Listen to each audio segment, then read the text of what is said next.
Johnny Carson was the biggest star in America. Movie stars, rock stars. I don't think anybody was bigger than Johnny because he was on night after night after night. Johnny Carson wasn't just the face of late-night television. He was the gold standard. For 3 decades, he kept America laughing with perfect timing, razor-sharp wit, and a calm so polished it seemed unbreakable. But behind that cool smile? Quiet list. A mental roll call of guests who pushed him too far. Some brought chaos, others brought ego, and a few simply didn't play by his rules. What does it take to shake a man like that? A king who turned tension into comedy and could silence a room with just a smirk? Apparently, quite a bit. But as we dig into the names on this list, you'll see that even Carson had his limits. These were not your average feuds. These were slow-burning rivalries, unspoken tensions, and moments that made his pencil shake behind the desk.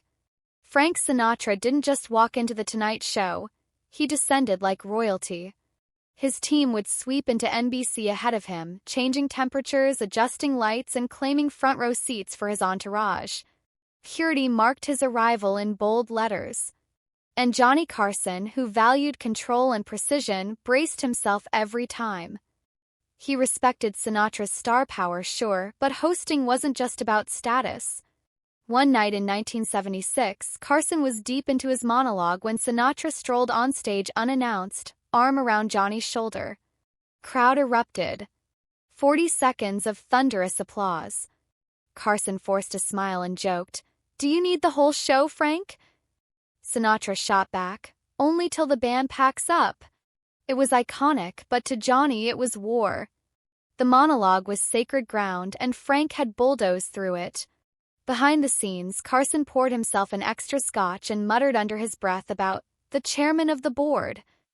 Johnny Carson was the master of smooth. He could turn any interview into magic, light teasing, smart comebacks, just the right mix of charm and control. But Chevy Chase? He brought none of that. Known for his sharp sarcasm and deadpan delivery, Chase didn't vibe with Carson's rhythm. His jokes landed like jabs, not laughs. The audience felt it. Johnny felt it. What should have been light-hearted banter turned cold and awkward. It wasn't just the tone, it was the threat. Chase was rising fast, a breakout star from Saturday Night Live, and rumors swirled that he might be next in line for late night. Carson, who had spent years building The Tonight Show into a cultural institution, didn't appreciate anyone treating it like a stepping stone. Behind the scenes, producers whispered that Johnny saw Chase as more than just annoying. He saw him as a rival.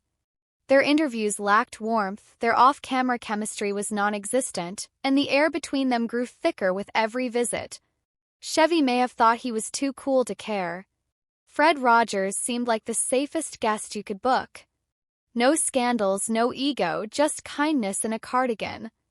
But the moment he stepped onto Carson's stage, everything changed. He didn't rush. He didn't play to the cameras. He simply walked out, paused, and said, "Thank you very much, friends. I'm very glad to be here." The audience clapped, then hesitated. Something felt different. Carson, always quick with a comeback, even wore sneakers as a joke tribute.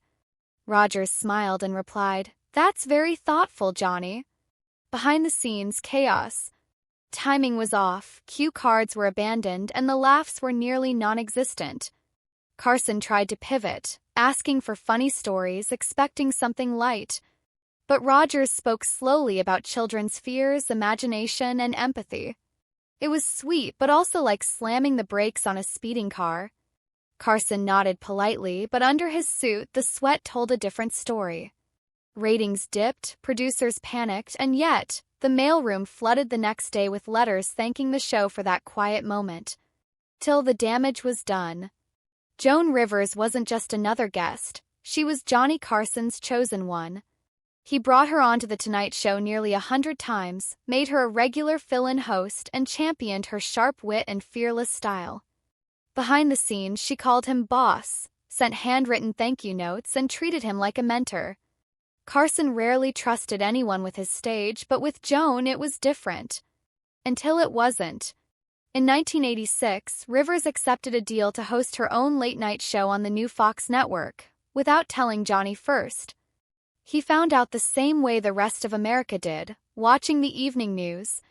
To Carson, it wasn't just a business move, it was a personal betrayal. When Rivers tried to call him that night, he refused to answer. And from that moment forward, she was blacklisted. Her name disappeared from the guest list, her legacy erased from his stage. Not even Jay Leno dared to book her during his run.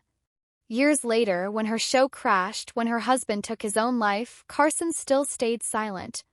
No call, no comfort, nothing. The ban lasted nearly 3 decades, only ending in 2014 when Jimmy Fallon finally welcomed her back. Johnny Carson made late night look effortless. Effortless charm, effortless laughs, effortless control. But the truth behind the curtain was far more complicated. He wasn't just a comedian. He was a conductor, keeping the tempo of every show in perfect sync. And when that rhythm broke, whether by an overpowering guest, a surprise betrayal, or just a beat too slow, you could see it. In the grip of his pencil, the speed of his sips, the pause before a smile. From Sinatra's stage-stealing entrances to Joan Rivers' painful goodbye, Carson endured it all with a kind of grace only a seasoned showman could master. But behind that grace was exhaustion. Quiet war between loyalty and legacy, rhythm and disruption. And yet, he always came back. Always smiled. Always delivered. So the next time you watch those old clips, pay attention to the silences, the glances, the micro moments. That's where the real Johnny Carson lived.